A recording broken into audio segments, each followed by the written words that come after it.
এই এলাকায় কিন্তু মাদকের একটা সমস্যা আছে, এটা কিন্তু কেউ বলেন নাই, ডরে বলেন নাই, ভয় পায় বলেন নাই। কারণ যে মাদক যারা এইসব করে এরা আবার একটু অন্যরকম থাকে। কাজেই এই মাদকেরও একটা বড় সমস্যা কিন্তু এই এলাকায়, বুঝছেন না? সন্ত্রাসীও আছে দুই চারজন, যে 1 গুণ্ঠা জমি বাধা দিছে, কথাটা বুঝছেন না? তারে আজকে দেখতেছেন আপনারা, আশা করি ভবিষ্যতে দেখবেন যে বাধা দিচ্ছে। কোন সন্ত্রাসী, কোন মাদক আসক্ত মাদক ব্যবসায়ী আমরা রাখবো না।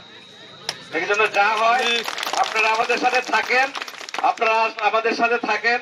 আপনাদের শক্তি আমাদের শক্তি একত্রে আমরা যখন এটা প্রতিরোধ করব, তখন এইসব খারাপ লোকজন পালানোর রাস্তা পাবে না। আসুন ঐক্যবদ্ধ ভাবে এই দেশটাকে রক্ষা করার জন্য আমরা ঝাঁপিয়ে পড়ি, না হলে দেশের অবস্থা আরো খারাপ হবে। এখন যে অবস্থা আছে আরো খারাপ হবে। যাতে আরো খারাপ না হয়, আমরা একত্রে থাকবো, ঐক্যবদ্ধ থাকবো, তাহলে আমরা সামনের দিকে এদিকে যেতে পারবো।